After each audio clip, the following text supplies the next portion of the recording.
So being somebody who has organised many conferences and seminars and so on for over the years, one of the things that I know is that it's always a good practice to put the most boring speakers on after lunch.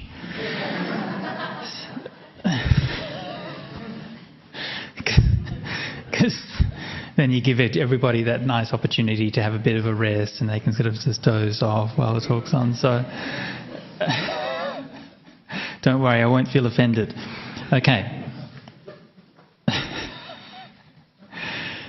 That's my karma. If that happens to me, that's my karma. Okay, so we want to continue talking about ethics and to try to explore some more aspects of it. And here on this slide I've got just a kind of a nice summary of what I think is the Buddhist approach to ethics, summarising up many of the things Ajahn Brahmali was talking earlier. If the intention is good, then happiness results. If happiness results, the intention was good. And the important part about it is we can know what happiness is and we can know what good intentions are. Of course, we can't know these things absolutely. We can't know them all the time. We can't know them with perfect clarity. But at least we've got some idea. Yeah? So we've got some idea of whether a certain action has led to people being more happy or satisfied or content or something. And we can have some idea, was our motivation coming from anger or ill will or from kindness and so on. And when we put those two things together, we can of course then use them to test those things. Yeah? So for example, you might do an action, you think, well, I have this good motivation to do this action, but it ends up with a terrible result and everyone's suffering and so on. So then you think, well, what's going on there? Was it really the case that my motivation was pure? Perhaps I was actually acting out of some hidden motivation I wasn't aware of. So these things can be used to help to check and balance each other. And I think this is one of the great things, I think, about the Buddhist approach to ethics. It's not based on something which is unknowable. Okay? It's not based on the will of God. It's not based on natural law. Right? The idea of human rights. I'm a great supporter of human rights in terms of the practicalities of it, but in terms of the theory of it, what on earth is a human right? I have not the faintest idea. You know, it says we have these rights are every person has these inalienable rights. Yeah, self-evident, isn't it? What it says in the American Constitution or something? These things are self-evident. All men are created equal. Yeah. Okay. And or is it we hold these truths to be self-evident, all men are created equal, is that right? But they obviously didn't hold it self-evident that women were created equal. Got there eventually.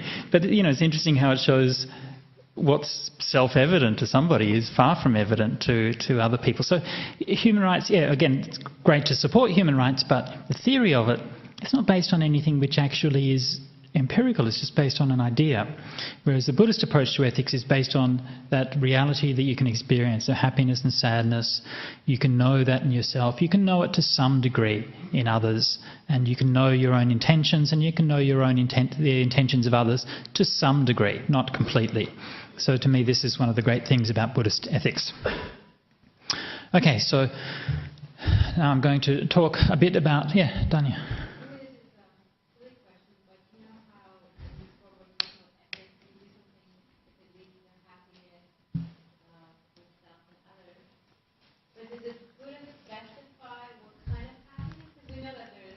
Huh. Yep. Yep. Okay, yeah, that's a very good point. So Danny's question was about that if ethics is what leads to happiness, what do we mean by happiness?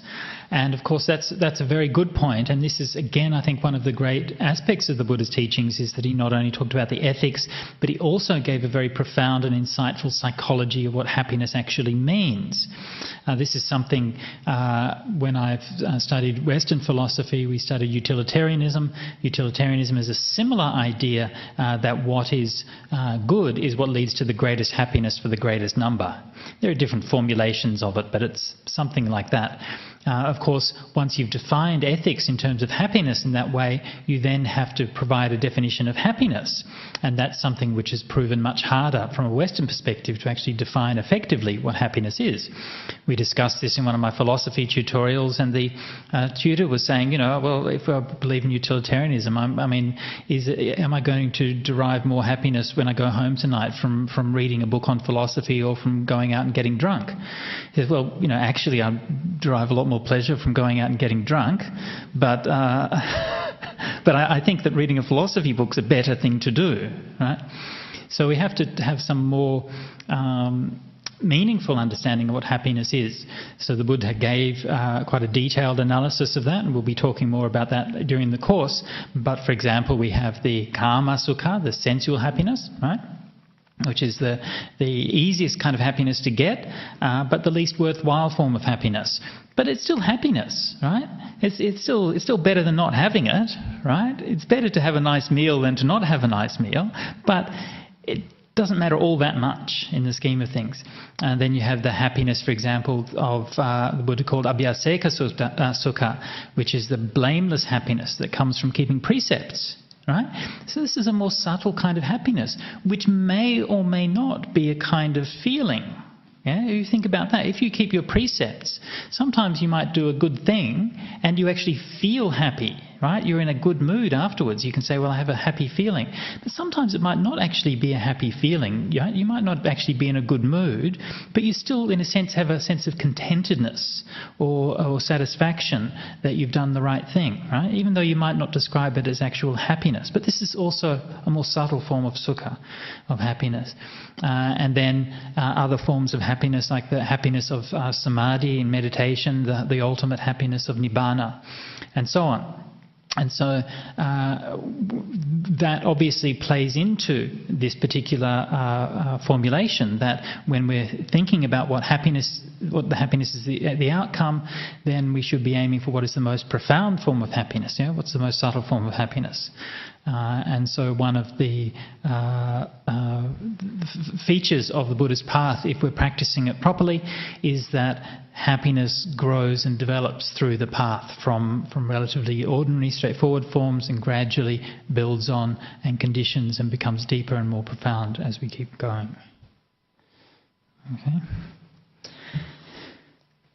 Okay, precepts. Don't kill, don't steal, don't betray your partner. All right, got that? Next.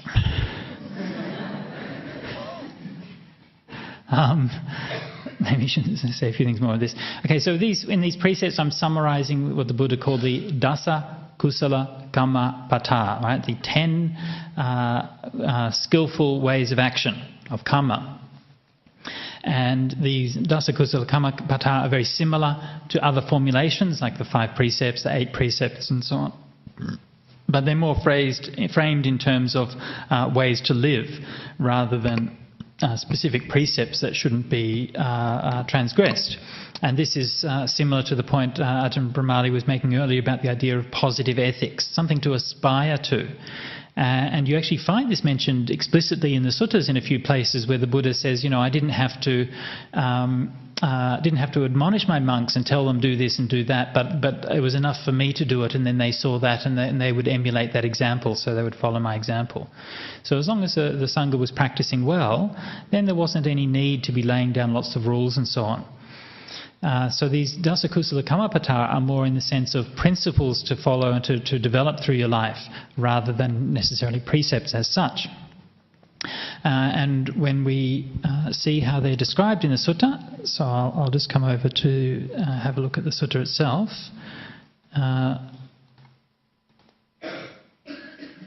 It should be here. No, it's not there. Where is it? Yes, there we go. Okay, I see something different on my screen here, so I'm not sure. Okay, so the Saleka Sutta has the Dasakusala Kammapata. So the Saleka Sutta Majjhima Nikaya was one of your readings.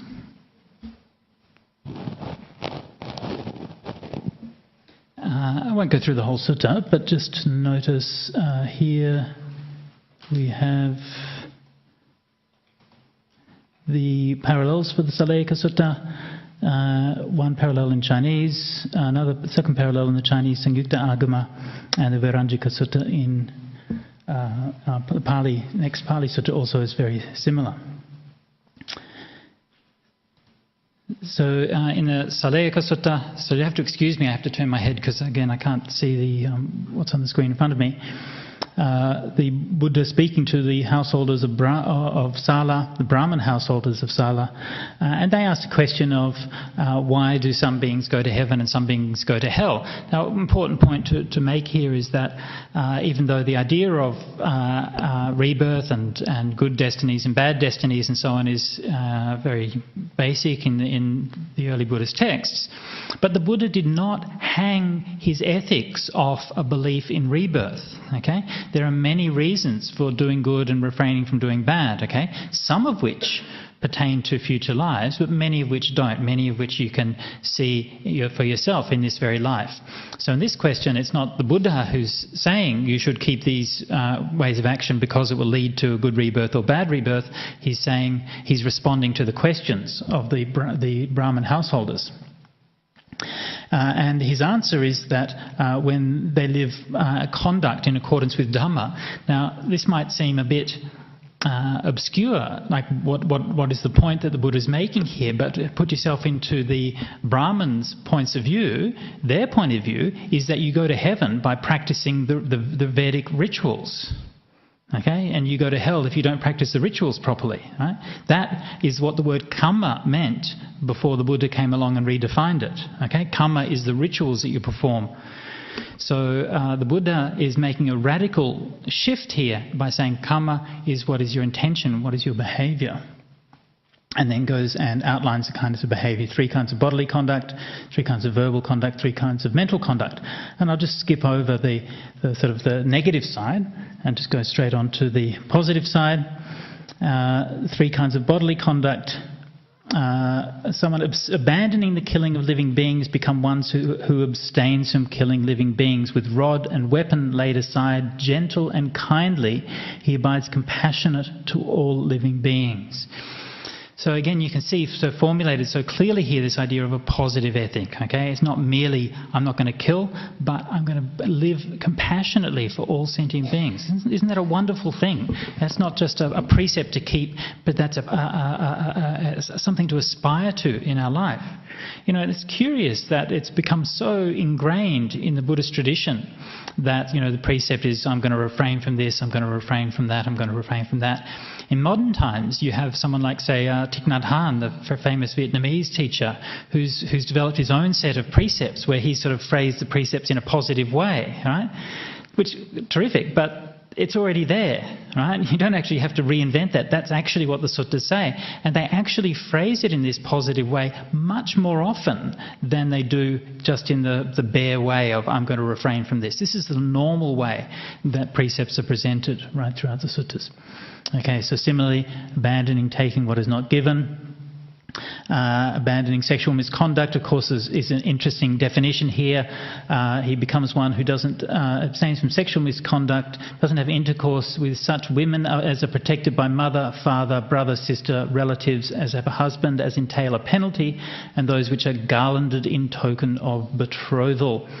So the first thing that we can infer from this is that it's fine for women to have commit adultery with anybody who they like, because that doesn't come under this rule. Okay? It's just what it says. Don't blame me.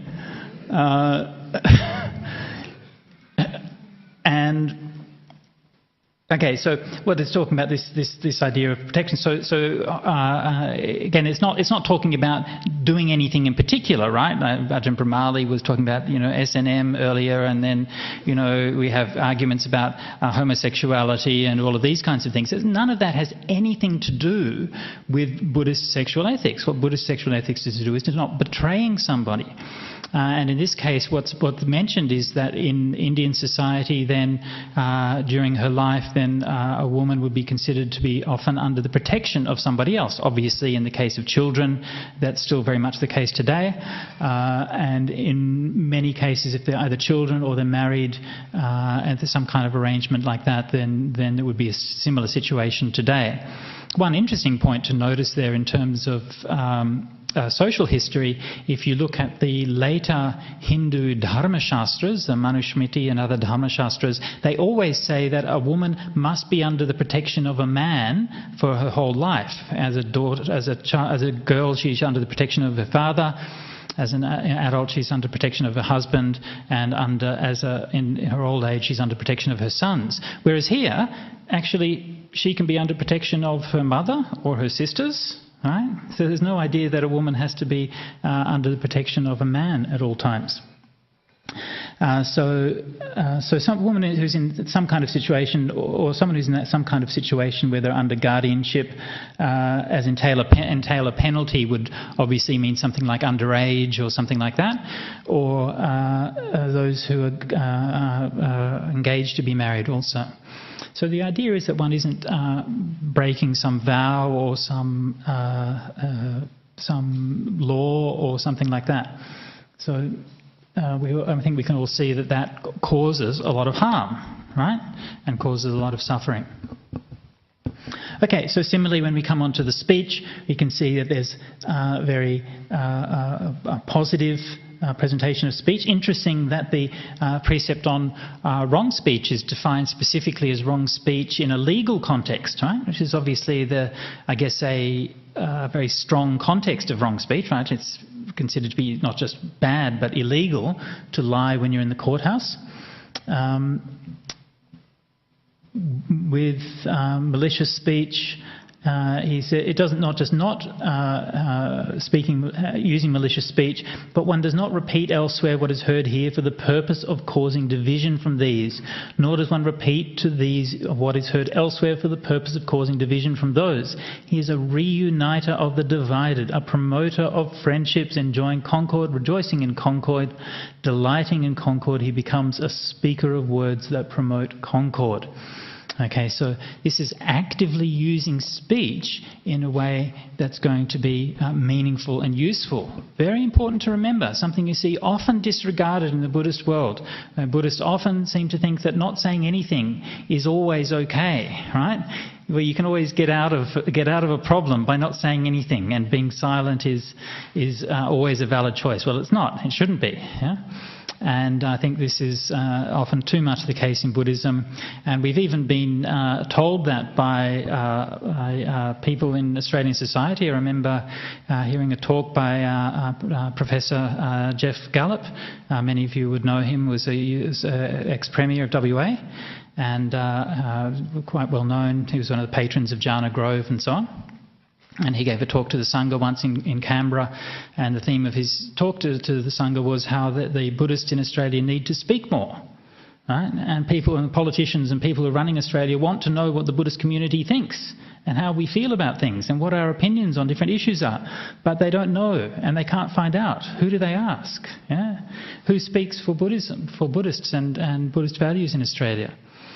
So I think this is something that's important to know. And remember this in your workplace, yeah, in your family, at your school. Yeah, when the opportunity comes to speak out about some Buddhist values, take that opportunity. Don't be shy. Buddhist values are wonderful. Yeah. You don't have to be backwards about it. You don't have to push it down people's throats, right? But when the opportunity comes to speak up and to be confident that we have something to contribute in those environments. Okay. And then the next one also is very good. Abandoning harsh speech, right? Abstains from harsh speech. Speak such words as innocent. I'm not sure if innocent's the right word. What's the word innocent? I can't remember. Innocent. Pleasing to the ear, kanna sukha, and lovable, as go to the heart, are civil, desired of many and dear to many. Okay, so this also is something to aspire to, isn't it? Right? It's not just not gossiping or not saying nasty things, but how can we use our speech in a way that's going to create the most positive emotional environment? Not just conveying accurate information, but creating a positive environment where people feel respected, people feel cared for, people feel listened to. Okay.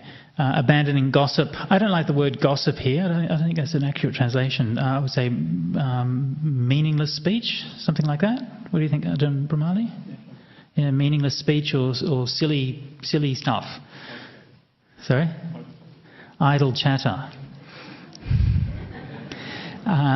He becomes one who abstains from meaningless speech or idle chatter. He speaks what is seasonable, isn't a great translation. It just means what is at the right time. Okay, what is at the right time? What is factual?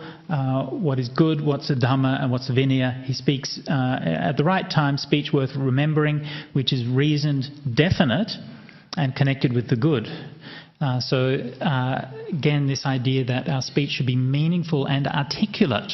This also is something that's very important to remember when we're developing this factor of right speech. How articulate is our speech? Are we framing our ideas in a manner that is comprehensible for the person who's listening? Right? This is something which is part of compassion. The person we're talking to, we have to assume, wants to understand us. Yeah? And so it's up to us to make the effort to phrase what we're saying in a way that they can understand. Not saying too many words, not saying too little, and phrasing it in a way that's clear and well articulated. The word for definite there is paryantavating, having a limit. Paryantavating. I mean, there's not talking forever. Paryantavating. Okay, yeah, paryantavating. Having a limit, not talking for too long. Okay, excellent. Speaking of which, we should have a break sometime soon.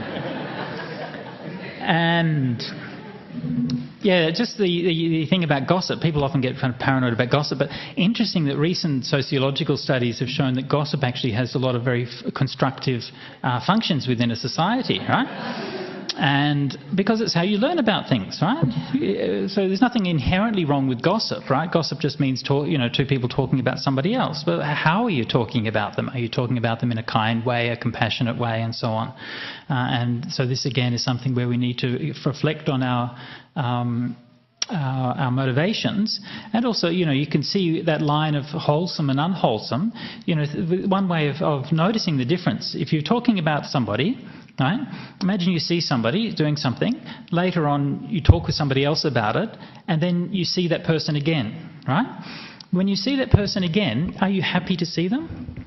Do you feel better to meet them this time? Do you feel like you understand them better than you did before? Or do you sort of feel distant from them, right? Do you feel that sense of disconnection, yeah? So if you're speaking very negatively about someone, then you're creating that sense of disconnection, and you'll feel that. Yeah. Okay, let's sit for meditation for 10 minutes.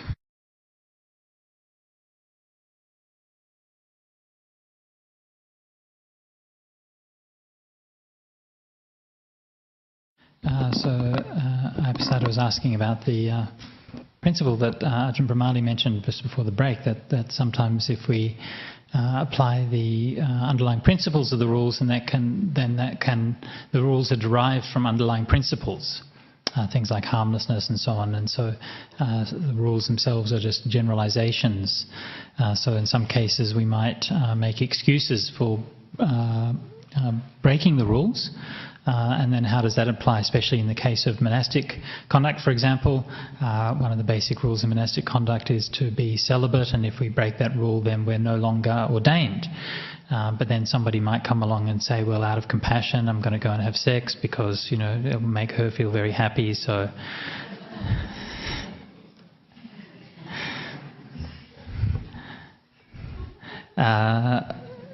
so how do we account for such cases, Ajahn Brahmali?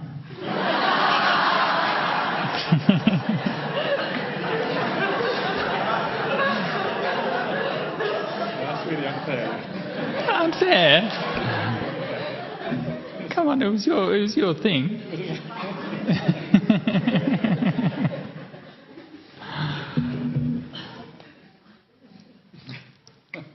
Well, I mean, this is a kind of slippery slope argument, isn't it? Right, where once you start, this is where people get a bit nervous when you start to let go of the rules, right?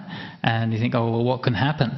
And so, of course, yes, that principle can be misapplied, just like anything else can. In the case, for example, of the vinaya, in certain cases like parajika and so on, then your intention is irrelevant. In many cases, as long as it's voluntary, right? So, I shouldn't say your intention is irrelevant, but your motivation is irrelevant, right? If your intention is still to have sexual intercourse, then whether you do it from compassion or whatever is still irrelevant, and you still fall into that offence.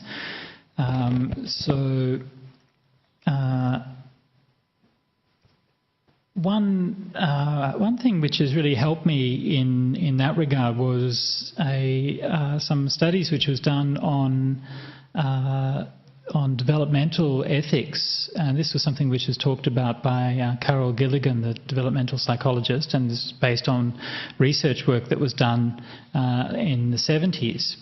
And what they did was that they asked a group of women whether they thought abortion was right or wrong. Right? Now, abortion is not the issue. The issue is how people respond to ethical questions. Okay. And this just happened to be the example that they used. And what they found was that, and this is grossly simplifying something which was a much more subtle study, but the very crude terms, when they asked them, they found that they could group their answers in three kinds of answers. Okay, one kind of answer would be basically, well, I'm going to do what I like and stuff you, right? So this is a kind of what they classified as pre-conventional. It's based on essentially on the ego. I'm going to do what I like, and that will justify it. Another kind that they said was based on what they call conventional ethics. Well, such and such is right because it's the law, or because God says so, or because it's our tradition, or something like that. Conventional ethics. And the other kind is a post-conventional ethics, which is, well, if a post-conventional response to it would be something like, well, I think that the principle of preserving life is very important, but there may be mitigating circumstances in some case if we consider the welfare of the woman in this context, and so on and so forth. So this is a post-conventional ethics where you can reflect on what's happening, right? And one of the interesting things that they found in that study was that, generally speaking, they did it. It was a longitudinal study. They retested the same group of women over several years, and what they found was that some women, when they first tested them, might be pre-conventional, right? They only cared about themselves and didn't care about ethics, and later on they might adopt a conventional sense of ethics, right? Let's say maybe they might be fundamentalist Christians and say abortion is always wrong, or some people who'd been coming from a conventional point of view later on might come from a post-conventional point of view, right? They might have earlier said this is definitely wrong because God says so. Later on they might say, well, there are some cases where we really have to consider the context and able to reflect on it. So they found there was that development, but there wasn't any backwards development, right? There wasn't any regression the other way around, right? There was nobody who went from a post-conventional backwards to conventional or pre-conventional ethics. Yeah? So this was a very interesting finding, and it did suggest that there's a very real progression in the depth of our understanding of our ethics through life, which obviously happens at different rates for different people. But one of the things that shows also is that these different aspects or different ways of looking at ethics are useful for different people in different contexts. Okay, so for some people, when they're just developing their understanding of morality, then they need to be given rules. So to go from the pre-conventional pre-conventional ethics to conventional ethics, you need to do that, right? So if you're talking to kids, for example, you need to say, don't do this. Don't put your hand on the stove. Right? Don't hit your sister. Yeah? And you don't need to say, well, you should reflect about whether hitting your sister is going to be causing a greater balance of pain over pleasure, and so on and so forth. Right? And so later on, as they mature, they can see more context, right? And so they can gradually learn to grow up. But of course, we do that at different rates, don't we? Right? We don't all do that completely. Generally speaking, as adults, we're able to reflect about ethical issues, but we don't always do it very well. We do it in some places better than others, and so on. Our development isn't perfect. But I think this is a good way to look at it and to think about it. And one of the other points when we understand it in terms of that model is also very useful, is that it's very easy from a conventional point of view. It's very easy to confuse, either deliberately or accidentally, to confuse a pre-conventional and a post-conventional point of view, right? So, for speaking, again, to come back to your example, if you're thinking from a conventional point of view, monastics should keep the vinaya, right? So a post-conventional point of view might be to say, well, there are certain contexts where you can reflect and so on and say, well, there are cases when you don't have to keep the letter of the vinaya because it will actually cause more harm than it's supposed to, and so on. But then that kind of language can easily be co-opted to justify what essentially is just a pre-conventional point of view. I want to get what I want. Right? And so you can use the language to try to justify that. So this is, I think, something which is actually very important. And when I understood and learned about that model, then that really helped me to put these things into place. It isn't necessarily easy to tell when those things are happening, right? But at least if we understand what that process is, we have some basis for being able to assess what's going on in that particular situation. Yeah. Yeah, Eddie. Yeah. For my part, am I right to say, okay, Buddhist ethics are not commandments? That's right, yeah. Being Buddhist, we are free, We are free from it. That's the thing, how do I say this thing? We are free. Compared to other religions, you can't do this and that, and we want to remain to be free as Buddhists, okay? Yeah. Ethics, if you can see it as like a guideline, or it's a guideline, or it's a gradually improve and improve. You understand? Yeah, sure. That's how I see it as a Buddhist. I want to be free. That's free from any like a punishment to me. I don't want that. Okay.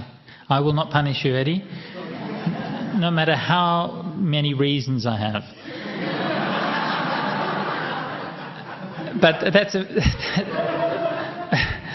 that is a very good point, and I think one which we need to emphasize is Buddhist ethics is not based on commandments. It's based on, and there was a phrase in the precepts, is sikkhapadang samadhiyami, I undertake the training. Yeah? So it's always first person, I undertake. Yeah? Not something anybody is imposing on you. And so, of course, that's much more of an adult approach to ethics, I think. It's not based on just being told what to do. Having said which, it's also interesting to see that the Buddha even used that kind of approach when talking to children. And one of the loveliest lessons on ethics is from the suttas, when the Buddha is walking into town and he sees these young boys playing in a pond and they're tormenting the crabs in the pond, pulling them out and pulling the legs off the crabs and stuff. And the Buddha says, what are you doing? And they tell him what he's doing. And they're saying, well, and the Buddha says, Buddha doesn't say to them, don't do it. He doesn't say, you're bad boys, right? He doesn't say, your parents are going to punish you, right? What he says is, well, when you do that, do you think those crabs feel pain? Yes. Well, do you feel pain? Yes. Well, do you think if somebody came along and pulled your arm off, how would you feel about that? Oh, I wouldn't like it very much at all. Well, how do you think these crabs feel when you pull their arms off? Well, now that you mention it, I guess they probably don't feel very good about it. Yeah? So even for little boys, he didn't tell them what to do. He didn't lecture them, but he drew out from them what they already knew, but they hadn't made it conscious. They hadn't integrated it, they hadn't made it part of their lives. But somewhere inside them, they already knew that. And very often I get asked by Buddhist families, they come along and they say to me, I want you to teach Buddhist values to our children. And I always just laugh and say, but your children already know Buddhist values, right? And so I've done that with groups of people before. You sit down and there's a bunch of parents and a bunch of kids, and the parents say, we want you to teach Buddhist values. And so I say to the kids, is killing right or wrong? And they say it's wrong. I say, why is it wrong? Well, because it causes harm and pain. What, is it right to steal or wrong to steal? Well, it's wrong to steal. And they already know these things. Yeah? It doesn't mean that they always live in accordance with it, okay? So again, the point is not to say that a job as an educator is to tell them what is right and what is wrong, but to draw that out of them, to make it conscious, to get people to reflect on it. And again, as we'll see the Buddha did with his son Rahula, we'll see that very shortly. So just briefly, there's at the end of this... sorry, Ajahn Brahmali, you were going to mention something earlier. Okay. I just wanted to maybe just reply very briefly to what Venerable was saying over there. I don't think, basically I think as a monastic you are committed to a precept. I don't think that's a good idea to sort of start thinking, ways around them or whether there is a good reason, this kind of things. Usually it's quite easy to keep the precept, almost in all situations. And it's very rare that you have to think, to justify breaking them. Maybe there are very occasional cases of minor precepts where you can break, but generally speaking it's not really necessary here. What I think is much more important is actually to understand that even if you keep your precepts 100%, as a monastic, still you can actually get away with really bad things. And one of the classical things that is not covered by the monastic precepts is like torturing somebody. I mentioned that to Ajahn Sudato yesterday, and he said, oh yeah, you can waterboard somebody and there's no problem. Now, does that mean that waterboarding is okay from a moral point of view? It doesn't break the patimokkha seal, it doesn't break the monastic virtue, the rules, but obviously it's still wrong, right? So sometimes too much focus on just rules and forgetting the underlying principles means that you think you can get away with things which actually are immoral, when in fact you're not getting away with that at all. You're doing bad things. Rules is one thing, karma and ethics is something else. So you have to broaden it out. And there's also the other side of that question is, if you just focus 100% on rules all the time, the rules are always about things you shouldn't be doing, you forget the positive side of ethics.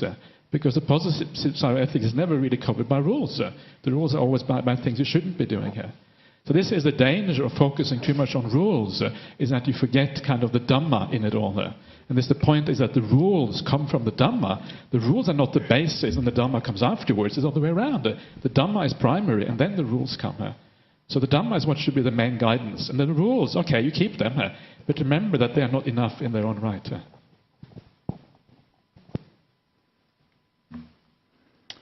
Okay, so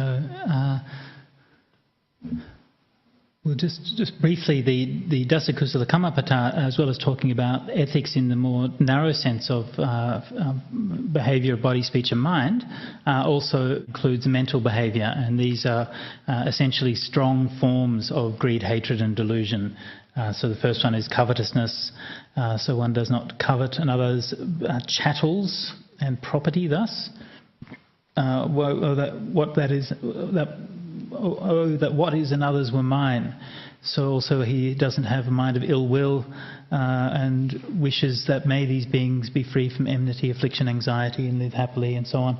And he also has right view, which essentially is the right view of understanding that good action leads to good results. So again, I won't go too much into that because our main focus is on ethics here, but just to show that the mental aspect, what lies behind the ethical conduct, of course, is ultimately the most important thing, and is what we're here in Buddhism to develop.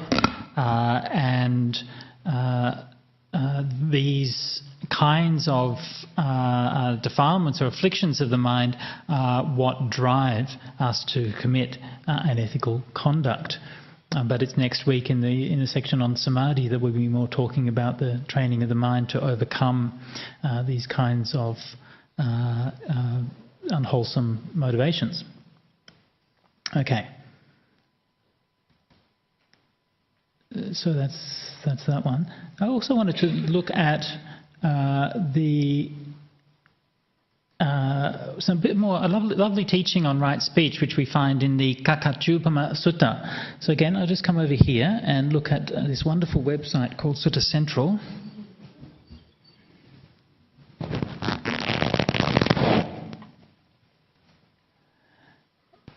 And here it gives us the parallels for the Kakachupama Sutta. So in this particular case we have the Pali Sutta MN21, the Chinese parallel here in the Madhyama Agama 193, and another Chinese parallel in the Akotara Agama. So or partial parallel. In the Kakachupama Sutta gives some lovely teachings, especially on right speech and the relationship between right speech and loving kindness, and how this kind of speech, as well as creating harmony within society, creates harmony within oneself.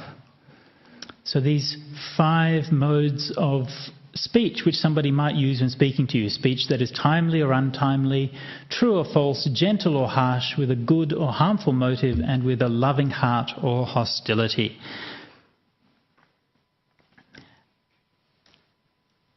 Isn't that true? Right? When we're reading the suttas, we're looking at what the Buddha taught. Sometimes we can become a bit blasé about how beautiful these teachings are. It's so common, so normal to read something like that in the suttas. There's hundreds of suttas that give messages and teachings like this. But to capture it and to phrase it so perfectly and so well, it's very hard to do. And to do that consistently, no matter what the Buddha is talking about, whatever subject he addresses, he is himself the best example of right speech. He always phrases himself so clearly, and he always keeps all of these criteria, always speaking at the right time, as true or false, gentle or harsh, with good harmful motive, with a loving heart or hostility.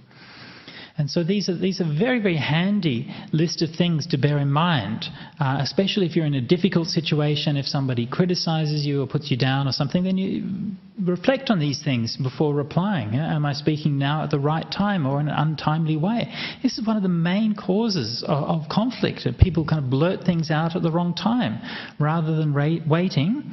Say, okay, we can sit down together and we can discuss it in a reasonable manner. Things just get blurted out in a way that's true or false, gentle or harsh. How do we present something, right? And you notice that when people have conflicts, very often it's not the content which they have conflicts about. Very often it's the manner in which things are presented that people put people off and put people on the wrong side. Okay, so in all of those cases, you should train yourselves thus. Our minds will not be affected by this. We shall not give vent to evil words, but we shall remain full of concern and pity, not really pity, but compassion, with a mind of loving kindness, and we shall not give in to hatred. On the contrary, we shall live projecting thoughts of universal love, metta, to that very person, making him as well as the whole world the object of our thoughts, not really the thoughts in this case, is the citta, or the consciousness of universal love. With a mind that's growing great, exalted and measureless, we shall dwell radiating that mind, void of hostility and ill will. In this way, monks, you should train yourself. And the Buddha then goes on to give a very beautiful series of similes. Suppose, monks, a person were to come to you holding a hoe and a basket, and he were to say, I shall make this great earth to be without earth. And he would strew the earth here and there, spit here and there, and urinate here and there, and he'd say, be without earth, be without earth. What do you think, monks? Would this person make this great earth to be without earth? No, indeed, Venerable Sir. Why not? Because this great earth is deep and without measure. It cannot be made to be without earth. On the contrary, that person would only reap weariness and frustration. Right? In the same way that you should develop that heart of loving kindness, no matter how people are speaking to you, or again, making your mind like the empty space and so on. It's a beautiful simile. Isn't it a wonderful way to think about how to respond to these things? It's not that when somebody speaks words of anger to you, you have to figure out how to cope with it. Right? That's not what the Buddha's talking about. Right? He's not saying these are coping strategies for dealing with a difficult situation. Right? This is a strategy, this is a way that we can learn to be so that these things just completely have no effect on us. If your heart of loving kindness is really well developed, then no matter what someone says to you, the possibility of getting angry doesn't even come. Yeah? It's, okay, just have nothing but love and compassion for them. And so this is something to aspire to. This is where that practice of right speech is something that's showing us and leading us on the way. And this is also a very, very good test for how good your metta is going, right? Because it's very easy to develop love and kindness if you're by yourself and you're not talking to anybody, right? At least relatively easy, yeah. But then how is it going to be tested when you're going to come into difficult situations? This is where you really find out whether your practice has been working properly. Okay, and then this sutta, the Buddha, of course, finishes with the famous simile of the saw. Even if bandits were to savagely sever you limb by limb with a double-handed saw, even then, whoever harbours ill will at heart would be not upholding my teacher. Was not upholding my teaching, sorry.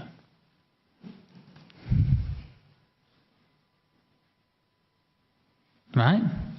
That's something to aspire to.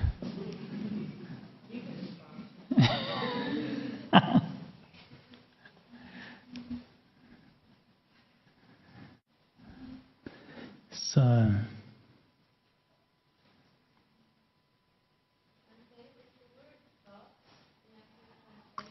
no, not really.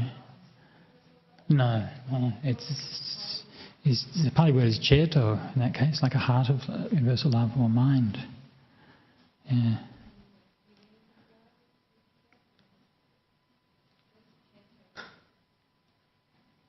Consciousness, awareness. Chitta, yeah, basically it's the same as chitta. Yeah, yeah. Yeah, so it's not just thoughts of love.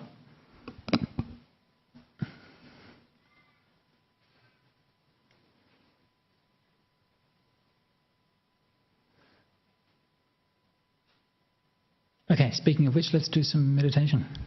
Okay.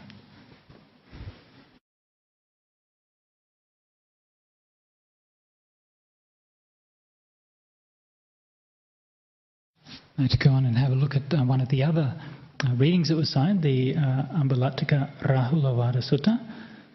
This particular one, Majjhima 61, has quite a large number of parallels. So in the Chinese translations, Majjhima Agama, a couple of independent suttas, and these two translations here are in some of the Vinayas in Chinese translation. Also have some Sanskrit fragments. So these were from Turfan, as well as a version of this sutta found in the Tibetan Vinaya, the Mulasarasivada Vinaya in Tibetan. And no doubt the reason why this has a relatively large number of parallels is because it's a human interest story, yeah? The Buddha and his son.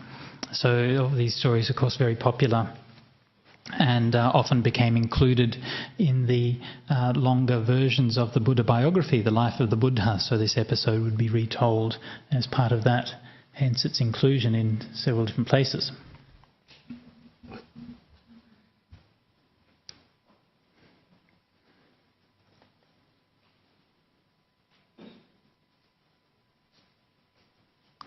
Okay, on one occasion the Blessed One was staying in the bamboo grove in the squirrel sanctuary near Rajagaha. Has anyone been to the bamboo grove in Rajagaha? Yes, it's full of gum trees. It should be called the Eucalyptawana. Now at that time the Venerable Rahula was residing in Ambalattika, and I don't even know, where is Ambalattika? Must be a little place in Rajagaha, I guess. Yeah. Oh, that's right, isn't it? Yeah, it's mentioned, I think, in the Brahmajala Sutta.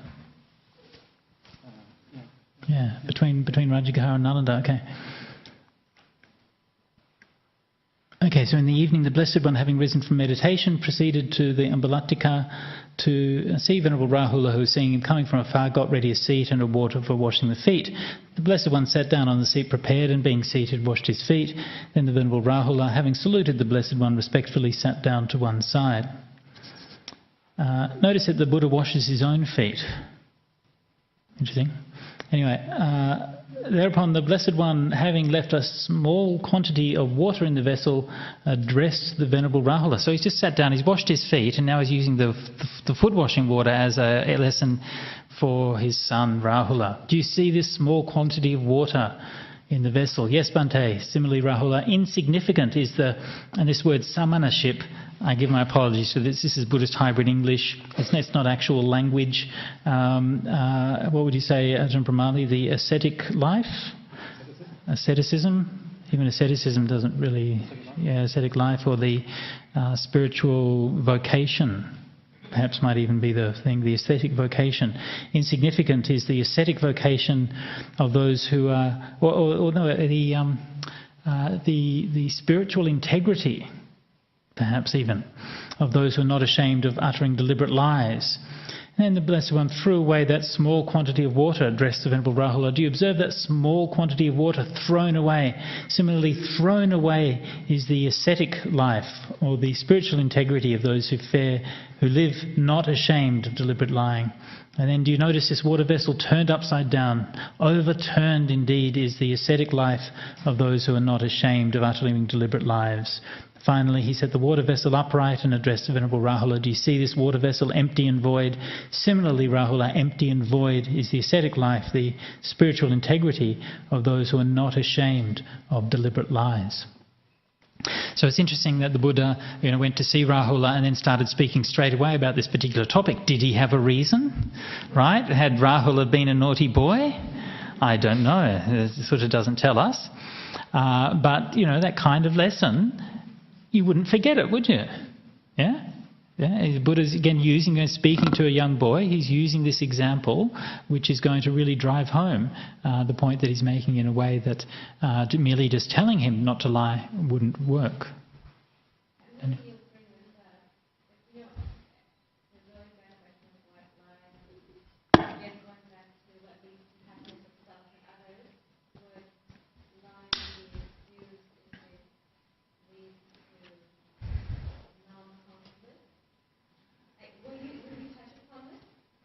Well, not necessarily.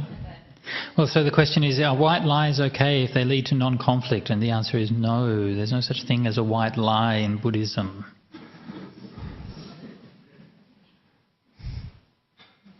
So there's another place where the Buddha gives a analysis of the different criteria when it's okay to speak. One is you should speak when it's true and useful and pleasing.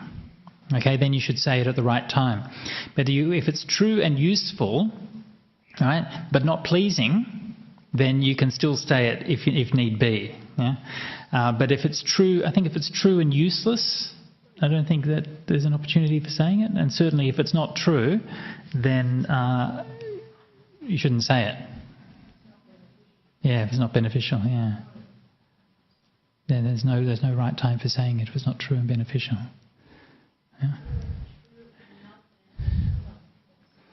Yeah, don't bother.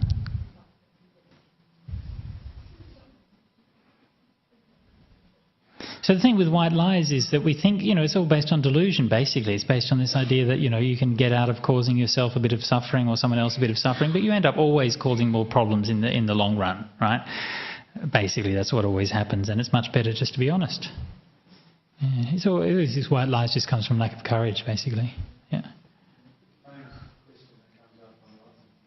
Yeah.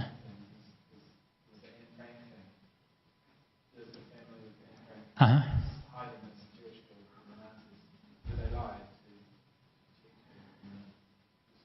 Right. Yeah. So again, this is where you have a these edge cases, right, where the general rules are very hard to apply in certain situations.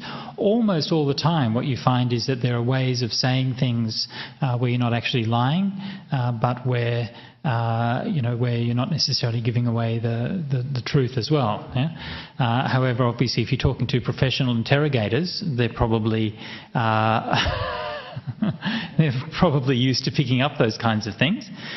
So in that case, again, you sort of balance. It's a kind of black and white karma, yeah? That there's a black and white in terms of what the results are. It's not good to lie, even to a Nazi interrogator, but still, if on balance, it's going to cause more suffering by lying, then in that case, obviously, the lie is insignificant compared to the amount of suffering that would result from it. Yeah. I heard quite a good story about that particular point some years ago. I can't remember who told me this story, but one of the famous German Buddhists who was a Buddhist during the Second World War, he was actually hiding a Jew in his house. And the Gestapo actually came to the door and they said, are you hiding, is there anything we need to see in your house and all that? He said, oh no, please come in, please be welcome, there's no problem at all, come in, just have a look around. And I said, okay, no need, and it's fine. And he closed the door. So sometimes just by being kind of brutally honest like that and being, kind of over the top, and you can actually find a way through that kind of situation. And that's what this Buddhist did. They didn't actually have to lie here. Yeah.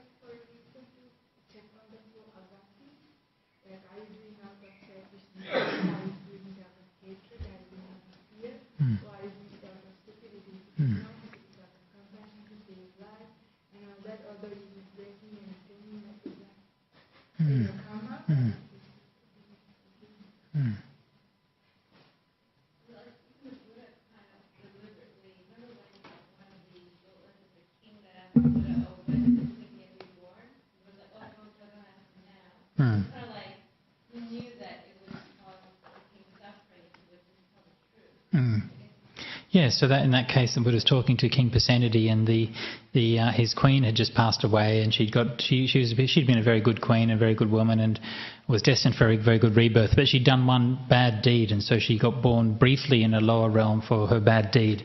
And the Buddha, according to this commentarial story, the Buddha knew that in a week's time she was going to be released from that bad destiny and would go to heaven. So when the king came, he said, "Oh, where did my wife get reborn?" And the Buddha just sort of led him astray and confused him, which, given that it was King Pasenadi, wasn't all that difficult. And then after a little while, he forgot what he'd come there to ask and went back home. And then he remembered, "Oh, I forgot to ask that question." And then he came back, and the Buddha kept on doing that until after a week was up. And then finally he said, "Oh, yes, she's in heaven now." So, yes.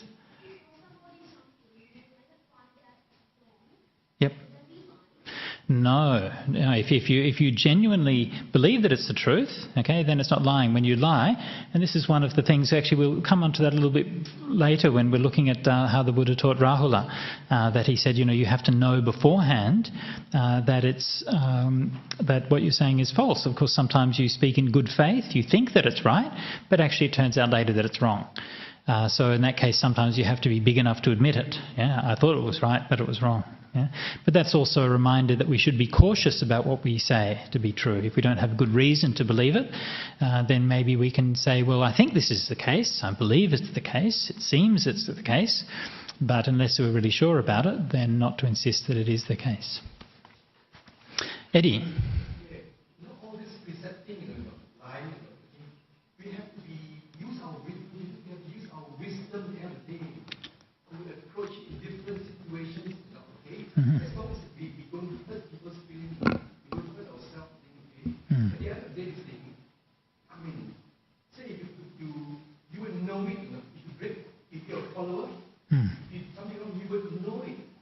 Something would tell, that's for me, you would know it, oh, I've done something wrong, and then you correct yourself.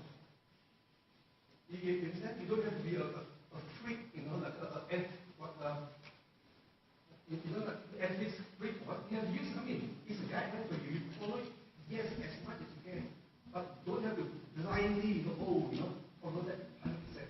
What do you think? That's what I do. I use my discretion. I use my wisdom to do things. That's what I do.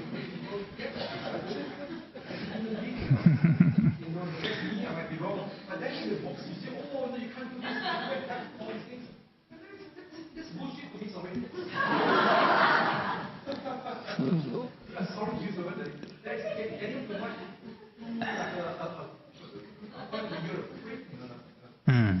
That's why Okay, thank you very much for that point of view, Eddie. Yeah. Yes. It's been on my mind most of the day. What's another word for ethics? Because first I thought conduct, but then I think no, conduct is used. Ethics is probably a higher realm in Western tradition. Ethical conduct means that you're informed of basic human nature, that you're rising above that to something higher, like human rights. Mm-hmm.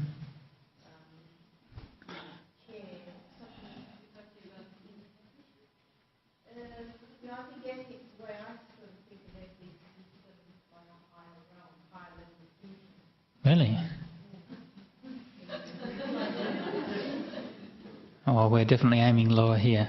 Well, I actually see ethics as the other way around, as being the opposite problem. And yes, it's not an ideal word to use for sila. Obviously, when we use these words, always bear in mind we're translating something from the Indic idiom, which is never going to completely capture it. But in my experience, the way the word ethics is used in contemporary context is actually much more impoverished than what we talk about as sila, and it rarely encompasses that kind of positive aspect of ethics.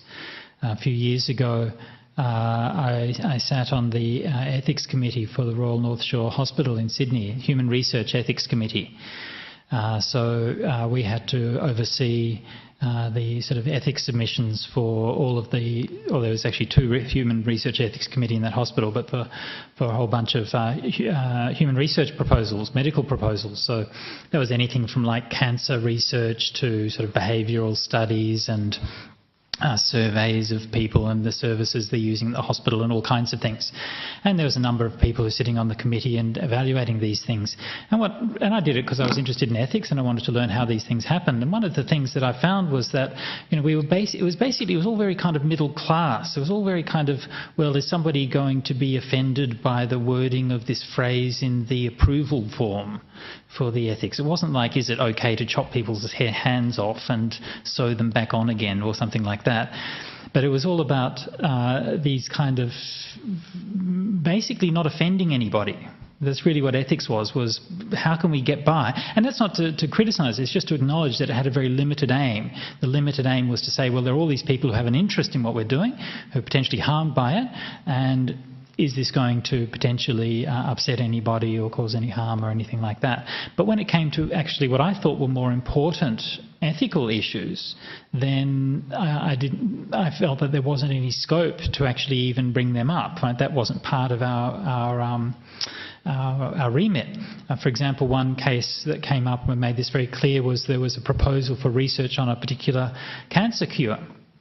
And the justification for doing this research was that, so when you're doing it, part of the ethics is you always have to have justification for it, right? So you have to be able to say, well, there's always some harm, so you have to be able to say, well, the benefits will probably outweigh the harm. And in this case, the justification was that a medicine for this kind of cancer had been introduced a few years ago, but now because it had been basically overused, that people were resistant to it and people were rejecting that medicine, and now we had to develop a new one. Right? So to me, that immediately raised the ethical issue of, well, is this an appropriate process to be going down, right? If we're just going to be developing new medicines that are going to become obsolete within a few years, surely that raises that question of, well, where's the balance of benefit and harm over this? But that kind of question we couldn't even raise within that context. So my own perception and experience is that ethics is used, the word ethics is used in modern context in a very minimal sense. What is inoffensive? Right? What can we get by all these different people without anyone getting too upset by it? Yeah. Using the word ethics today, I haven't heard the word morality. And that's probably has all kinds of baggage too. Yeah. With the power word, where does it stand? Can you say whether it stands in relation to ethics and morality? Oh, well, I don't know.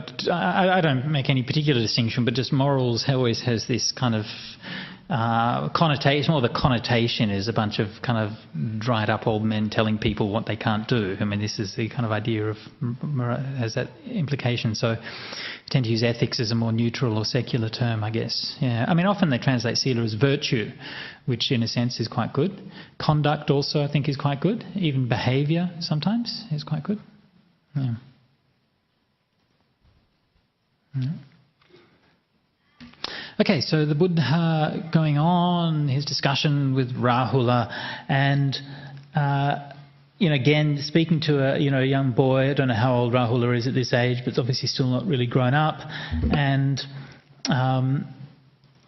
of course, kids always love war and stuff, right? So you start to talk to him, give him a simile about a war elephant, and he's going to be really interested in it, right? So Just like a king's elephant with tusks like plough poles, mature, well-bred, whose place is the battlefield, having gone into the strife, performs doughty deeds with his forelegs, hind legs and hind part of his body with his heads, ears, tusks and tail, protecting over the trunk. And the mahout thinks that despite this elephant's prowess and the various feats he's performed, as he's protected his trunk, his life has not really been risked. But then when he goes into battle and risks everything, including his trunk, then think that he's really thrown himself completely into the battle. And so the same thing with uttering deliberate lies. So one shouldn't give deliberate lies, not even for a joke. So there was an Irishman, an Englishman and a Scotsman who went into a bar. Is that a lie? There wasn't really an Irishman, an Englishman, a Scotsman who went to a bar. I just made that up. Does that mean you can't tell jokes? Who's going to volunteer to tell Ajahn Brahm the bad news?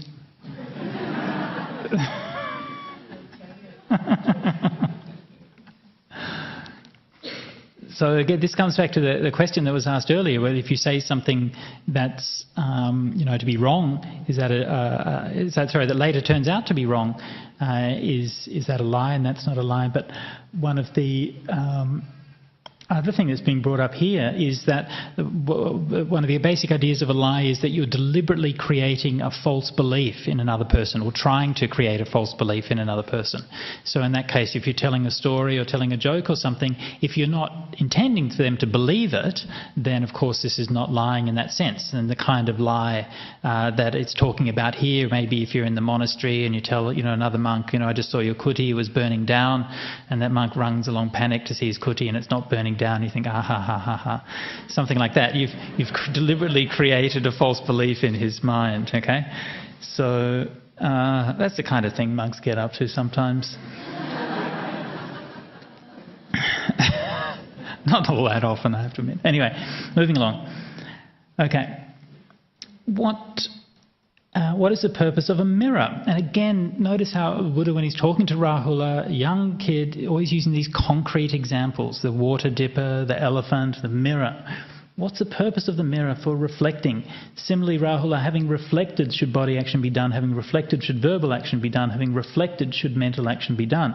Whatever you want to do with your body, whatever physical action you do, then you should reflect beforehand. Now, this thing I want to do, would this be conducive to my own harm, the harm of others, the harm of both? Then it's unskillful, entailing suffering and productive of pain. Again, notice this connection between the actions that we choose to do and the outcome of it. What does it lead to? Does it lead to happiness or to suffering? When reflecting, you should realize that bodily action does not lead, it does lead to suffering, then you should on no account perform it. But if you reflect that when it does lead to your own happiness, the happiness of others, then you should do that action. But not only beforehand you should reflect in that way, while you are doing the action, you should also reflect while you're doing it, because of course sometimes you get it wrong. Sometimes you reflect beforehand, should I do this? You think it'll be good, but then while you're doing it, actually things turn out to be quite different. So then you say, if it turns out to be bad, then you desist. You stop doing it. But if you realise while you're doing it that it's working and is creating happiness, then you should keep on doing it and repeat it again and again and again. And similarly, having done the action, then you should review afterwards. Yeah? So when you look back again, because often, of course, we don't really know what the outcome of something has been until afterwards, and we've had time to settle down, look back, and to see what's going on. And then it has this idea of confession.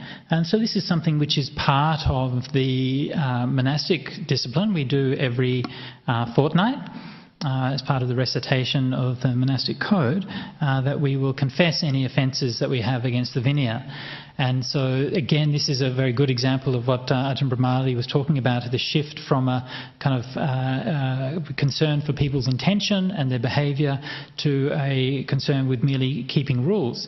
Now these days in most monastic traditions, when they do that, we recite a Pali formula which simply says, and often, depending on which tradition you're in, but often it just says, I've committed all offences, past, present and future, that I have committed or may commit or will commit, that are light or heavy, and no matter what it is and whatever world system it is, and so on and so forth, and it goes on and on about this. And then I confess them all, right? Which of course means you haven't confessed anything, right? Whereas the Patimokkha is very, very clear. When we recite the rules of conduct, it says, if a bhikkhu saramanena bhikkhuna apanena visuddhapekena santiapati avikattabha, if a bhikkhu who remembers that offence should declare it, okay? One who remembers it. If you don't remember it, then there's no need to confess it. Yeah? And so this, I think, is a very unfortunate aspect of how the tradition has lost sight of the purpose of this act of confession and turned what should be a very powerful method for helping each other and supporting each other in our ethical conduct into something which has become just a ritual. When we do the confession, it's not a matter of confessing and then you get punished for it in almost all cases, except if it's something very serious. When you confess it, the other person hears it, and then they say you should restrain yourself in the future. Okay?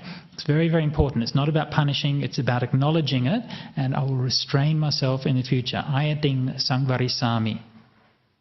Again, quite different. When I grew up in a Catholic tradition, we also had that confession thing, and there's a number of differences. One thing that's different with the Catholic confession is that there's a very unequal relationship. There's the confessor and the confessee, right? There's there's the one who's done the sins, and then they've got the priest who's listening to the sins and has the power to forgive them. In the Buddhist system, you just do it. We do it among ourselves, right? The most senior monk can confess his transgressions to the most junior monk. It doesn't matter how senior or junior you are. You just confess it to anybody because we're all sharing that same code of conduct. So this is one important difference. And the other important difference is there's no notion of punishment. It's just a notion of saying you should restrain yourself in the future. In certain cases, if it's something that's very serious, then there are very minor forms of punishment to be undertaken and discipline. But in almost all cases, it's just an encouragement to do better in the future. Okay.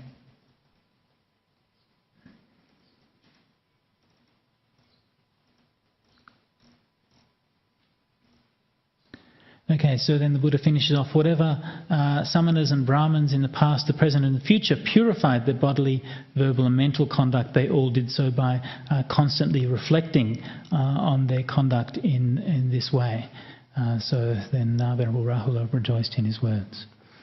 Okay, so it's now 2:05. Let's have another short meditation.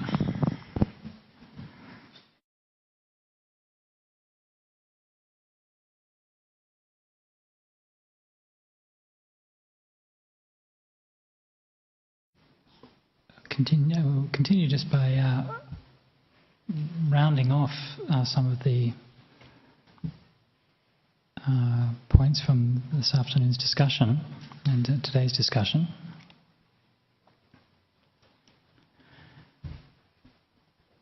So we've had a look at something about the scope of Buddhist ethics, the principles that underlie it, the way the Buddha taught ethics, and some of the major formulations of ethical precepts. And one of the things that we've emphasised at each step of the way is how deeply Buddhist ethics is integrated within the Buddhist path as a whole. Of course, that doesn't mean that you have to be a Buddhist in order to practice Buddhist ethics. For example, I had one friend who, before she knew anything about Buddhism, just came across a little booklet and read the 5 precepts.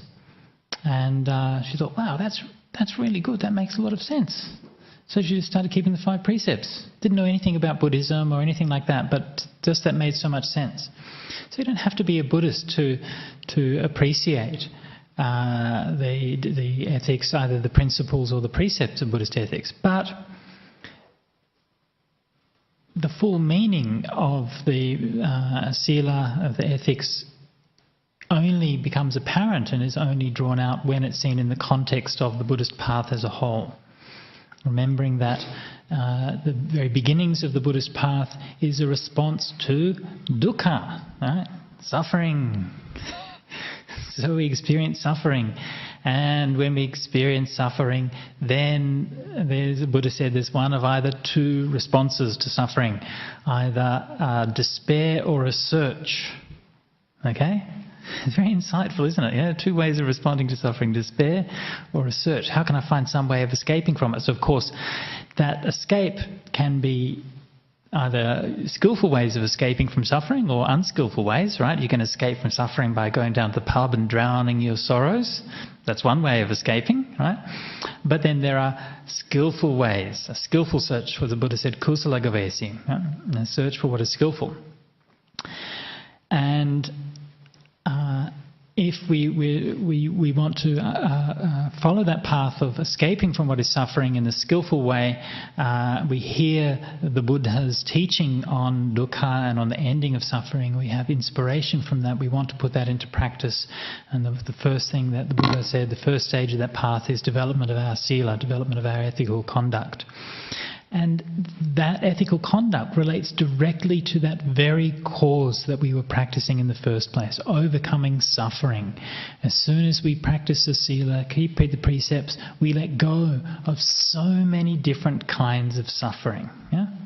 So many kinds of suffering for ourselves and so many kinds of suffering for others. And we all know what the feeling of remorse feels like, and then worry when you've done something wrong and you feel afraid and you don't feel confident and all of these things. You let go of so much just because of that one thing of keeping the precepts. And so this is from your motivation in the path. Is the keeping the precepts is very directly implementing the first stages of escaping from suffering. But the way that it does that is again fully finds its full meaning within the context of the Four Noble Truths, right? Why is it that we suffer according to the Four Noble Truths? We suffer because of our cravings and attachment. Yayang tanha pona bhavika, right? Those cravings that drive us into future rebirth. So when we keep our precepts, we're curbing those defilements, curbing those attachments, curbing those cravings, at least the forms of those cravings that lead to the most obvious and immediate forms of suffering. So because we're letting go of those forms of craving, we let go of the forms of suffering that those cravings create. But of course that's not the end of it. This is only the beginnings of the path. The precepts themselves will work to overcome specific precepts will help to overcome specific kinds of defilements and afflictions in the mind. For example, through not killing and practicing harmlessness, we help to overcome hatred and ill will. Through not stealing or committing adultery, and we're restraining that greed. You know, what the Buddhists called visama lobha is excessive or unbalanced greed. Yeah? So we haven't completely got rid of all our greed, but at least those forms of greed that are the most harmful we've managed to let go of. Similarly, by not drinking and not lying, we're helping to overcome delusion, which actually raises an interesting point is about drinking, because you notice in the 10 kusala kammapatas, 10 ways of unwholesome action, or wholesome or unwholesome action, doesn't mention drinking there. Interesting, isn't it? Also, even in the gradual training, we didn't have a chance to have a look at that, but in your reading you had the Julahati Padopama Sutta, the small discourse on the elephant's footprint, and there it gives a long, detailed description of ethics for monastics, and even there it doesn't mention that you shouldn't refrain from alcohol. But it is in the Chinese text. According to Venerable Ramali, it's in the Chinese version of that particular one, which just shows the limitations of comparative study. You can't always trust these. So there's a bit of wiggle room there, is there? So maybe alcohol might be...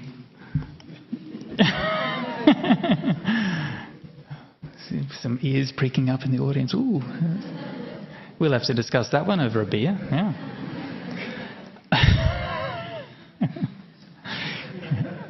course, one of the basic reasons that it gives in the Buddhist tradition for saying that drinking is against the precepts is precisely because it causes you to break all the other precepts. Yeah, and that's something which I mean, it's so obviously borne out by experience, isn't it? Yeah? We know in society the costs of drinking alcohol is so massive.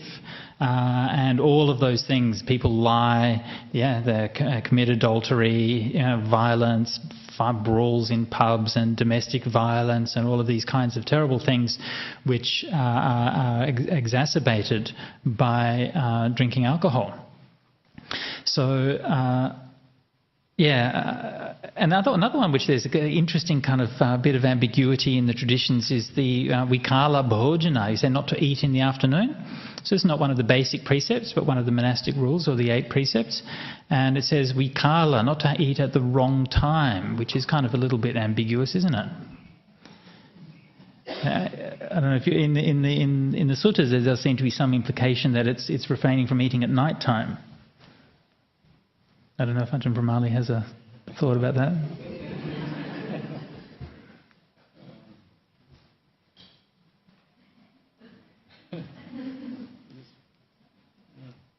I think in the gradual training it says to refrain from eating at night. So, I don't know. Is there a bit of wiggle? Could we maybe slip in an afternoon tea there for the monastics and that would be all right? Anyway. So I'm not really trying to say these things, but just to say that when we're looking at these things and reflecting on them, then we don't make assumptions about them. We have a look at them for what they are and see what it is that they're really saying. So these overcoming greed, hatred and delusion in the coarse forms of these defilements then is what is setting the stage for next week's discussion on right samadhi, which is of course all about overcoming the more subtle forms of these kinds of defilements. Yeah? So no hatred. These are all parts of the 5 hindrances, which are the basic obstacles to attaining purity and peacefulness of mind. And so if we're struggling with meditation, then one of the things, rather than sort of trying to just force your meditation when it's not really coming together, then one of the most skillful ways to approach that is to come back to your ethics, come back to your sila, see if there's anything that you can improve, any precepts you may be breaking, or even if you're not breaking precepts, is there anything more that you can do? Is there any way you can serve? Is there any way you can give? Is there any way you can help?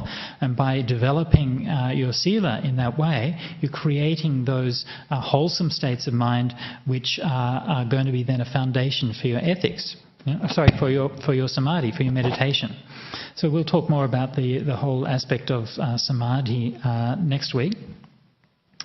And of course, even at a more subtle level, at the level of awakening or enlightenment, that these things are overcome at an even more profound level. So again, so the purpose of ethics is that it's not just isolated. And I think, again, this is one problem that we have in Western ethics and Western philosophy. I attended a lecture by Peter Singer, the great philosopher, Australian philosopher, when was it, last year? And he's a utilitarian philosopher, so he also has this idea of the connection between what is right and happiness. But it was interesting when the kind of discussion veered on into more topics about who is happy and what does happiness mean and so on, that he sort of became a bit uncomfortable or didn't really answer the question, I didn't think, all that satisfactorily. And I had that kind of feeling that, like, as someone who's working in an academic environment, that he's in the philosophy department and he can't kind of sneak over into the psychology department and be kind of answering questions which is somebody else's domain. But of course, humanity doesn't fit into departments, right? So again, from a Buddhist point of view, yes, you can to a certain degree look at it as an independent subject of Buddhist ethics, but to really understand it, we have to integrate it with the Buddhist path as a whole. Okay, so we're nearly at 2:30, so nearly time to break for, I think, afternoon tea. But I just want to, before we break, see if anybody has any questions. Yeah, Ainsley. You related ethics to the 5 precepts.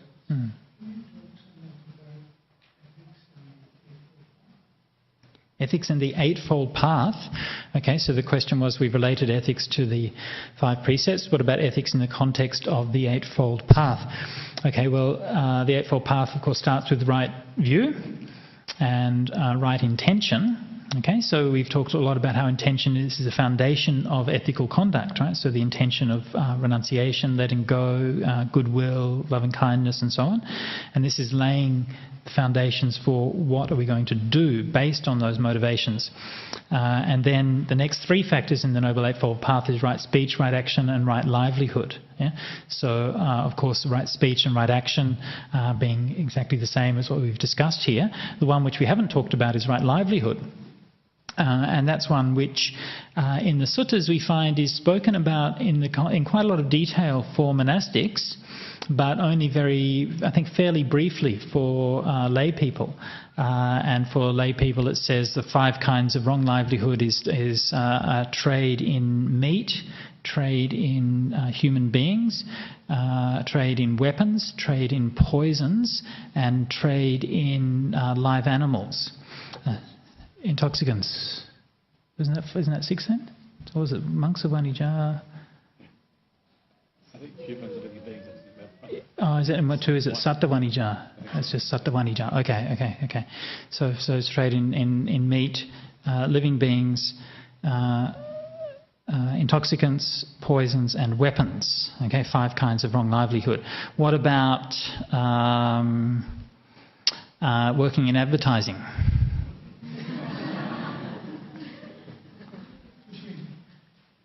Fishing. Well, any kind of livelihood which involves breaking the precepts would also be considered a kind of wrong livelihood. Yeah. Sorry. Yeah. Gambling. We are running a casino. Is that wrong livelihood? Causes a lot of harm. Yeah. Yes.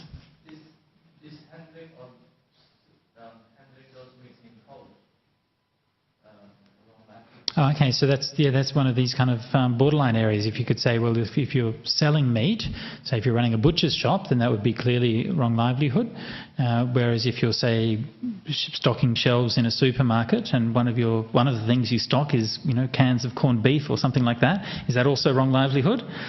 Well, you could try doing a protest. You could tell the bosses, I'm only going to stock the peas and the beans, and somebody else can put the corned beef up there.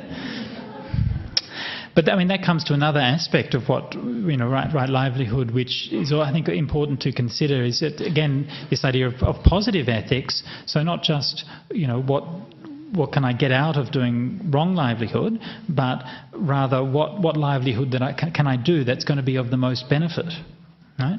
So, and I think that's where not just avoiding wrong livelihood, but thinking what's the best livelihood I can possibly have, right? And so I think that's actually a really powerful part of practice. And you see a lot of people really do that, and they want to live in a life, where they're say, working in one of the caring professions or as an educator, and these kinds of jobs, which are actually very helpful. And I think also, other kinds of jobs which we also shouldn't take for granted are just like trades. Being a plumber, I think, is a very good livelihood, right? How would you all feel when your toilets don't work, right? There's a lot of suffering, yeah? So being a plumber is right livelihood. Being an electrician, all of these kinds of things where you're really helping people, I think, is definitely right livelihood. I think where you come to more questionable ones is things where, for example, advertising or sales and these kinds of things, where I was speaking to someone the other day who works in insurance, and he said, that they'd just been to a workshop and they've been told basically the whole day, they've been drummed into them, make people afraid. That's the message. Spread fear. And that's how they're supposed to sell insurance. Yeah. So these kinds of things I have to think are pretty borderline. Obviously, nothing wrong with insurance as such, but that's sort of crossing a line to, I think, to something which is quite unwholesome. Yeah. Yeah. Yeah.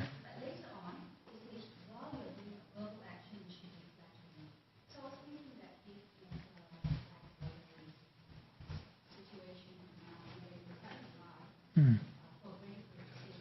Right.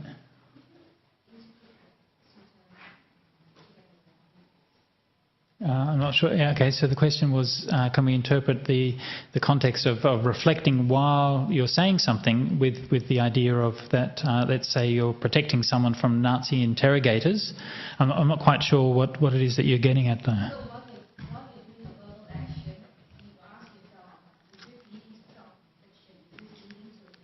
Hmm.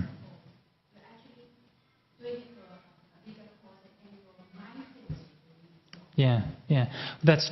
Oh, sorry. Yes, I understand your point now. Yes, I think that's very true. You in that kind of situation, let's say you're being coerced to reveal some information, and you lie about it.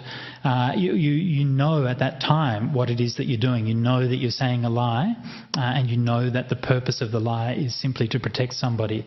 And yeah, so I think that's again that. When you reflect on it, you then know what is the reason for why you're doing it. So it doesn't just become a habit. Yeah. So it becomes something which is meaningful. Yeah. Definitely. Okay. Yeah.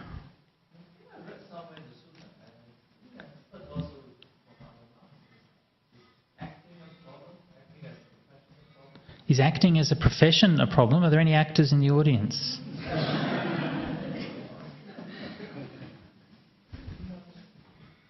Well, what do you think? It comes as a, sort of an astonishment to me, because you would say it was the outcome of acting as a profession for a long time. And recently, I think I read it many years ago, and recently I heard from my mom indirectly said, yeah, that's for Buddhism. But I do know that if the ascetic was to practice the dark ascetic for a long, long time, it would help. So there's some sort of logic to that. Yeah, I'm not sure about that. Yeah, there is one statement in one place in the suttas where it says something like I'm not sure being an actor or performer, but what exactly it means by being an actor or performer will lead to hell. So, but I'm not sure exactly what it means in that context and what kind of performance we're talking about. Yeah. So yeah,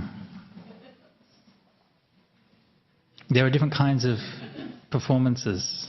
Yeah. Again, it would come back to, the same kind of considerations. What's your intention? What kind of thing are you trying to do? And so on and so forth, yeah?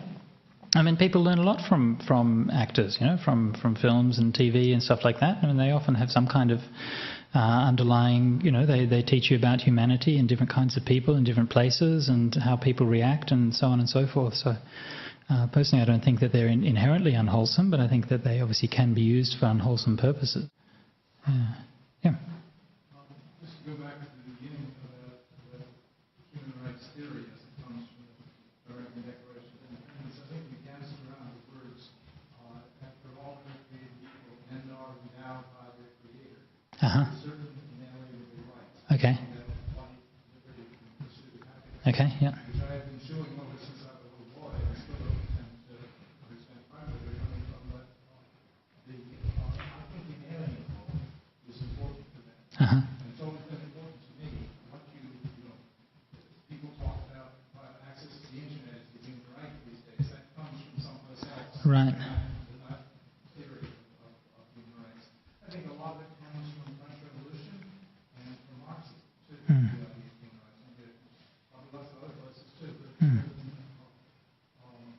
word inalienable as an American has always been important to me. And it reminded me, what I want to say, it reminded me of the earlier suttas we read about the stag. At the end of the sutta, he was free beyond what this encounters and he can go where he wants. That's sort of what that image, when I read that, spoke to me. That's what I'd like to have. That's an inalienable right. When I go to the woods and I walk and I have no cell phone and I drop off with a heart attack and no one will know I'm a happy man. Like that stag. Sadhu. Well, I think the idea that you have an inalienable right to the internet is an interesting one. One might argue that. I think you might argue that we have an inalienable right to be able to turn off the internet from time to time. I think that's probably a more useful one. But I think the point with that is that does raise an interesting issue with the whole notion of human rights, because they are felt that there is something universal, right? Now, the whole idea, the reason why using the internet becomes a human rights issue is because it is then an equality issue. If some people have that access to it, they have access to the education and communication and so on, and other people don't. So it does actually tap into important human rights issues, but of course is very much conditioned by history and time and place and context. And so this is, I think, one of the problems with the whole notion of human rights as a language for framing ethical problems, that it has this aspiration to be universal, but in fact is very contextual. Yeah. Okay. Yeah. Another big one which we hear every week is sport. Uh-huh. Ethics or not ethics of sport. Uh-huh. Every week we hear terrible things, don't we? I do not know. Do you? Well, they bite each other's arms. Uh-huh. Uh-huh. They drink too much and they Uh-huh. on the drugs, and yeah, it's very bad in sport today, it seems to be. Mm-hmm. And it can cause divisions among people. Of course it does, yeah. Yeah. And I mean, this is one of the things which is so important about this, is you see that when, no matter what profession that you're doing, that if your ethical conduct isn't up to scratch, then so often you see people who just their careers collapse, their reputation is destroyed, and their future is just a mess. And it happens all the time because people are not keeping ethics. So this is something which is so important, no matter what context that you're in. We should break for a cup of tea in a minute. I'll just tell one very brief story. I had a friend of mine who was a businessman in Malaysia. He went to Bangkok one time to sign a contract. The contract was a $7 million contract. And he went out for the night before with the Bangkok businessman who was signing the deal with. And they went to a nightclub. And when they went to a nightclub, they all ordered a drink. And he said, "Oh, look, I'm sorry, I don't, I'm a Buddhist, I don't drink." And then they all ordered a hooker, right? So everybody has a prostitute. And apparently this is normal kind of business practice. This is how you seal the deal. And I said, what happens if you have, some of the business women there to do the deal? Well, they get a gigolo. Okay, well, it's equal opportunity, right? So, and then he said, "Oh, look, it's okay. I'm happily married. There's no need." And they said to him, "We all have a drink. We all have this hooker. No drink, no hooker, no deal." Right? So it's interesting, the psychology of it, isn't it, right? So they're having the deal because they know they're all as corrupt as each other, right? And they're all part of the gang because they're all in it together. And he was out on the outside. So he just said to them, "Thank you very much, gentlemen. It's been a pleasure doing business with you." And he went back to his hotel. That's it. $7 million, right? So then when we think we're being pressured at work to have a drink, to be, feel like one of the team or something like that, $7 million he just gave away. And the morning time came, there was a knock on the door. And there the businessmen were. They said, "Okay, here you are. Here's the contract. Sign it." Yeah. The interesting psychology of it, yeah? First of all, they wouldn't let him in because he wasn't one of the guys, right? He wasn't one of the gang. Then afterwards, they start to think about it a bit more, and they're thinking, hang on, who is this man? He is never going to cheat us. Yeah? He is never going to lie to us. He is never going to promise anything he can't deliver. He is completely uncorruptible. He's the perfect person to do business with. Yeah? So this is why they came back in the next day to do business. So this is why, hang on to those precepts and they'll serve you well in the long term. Okay, so we're going to break for a cup of tea before we do.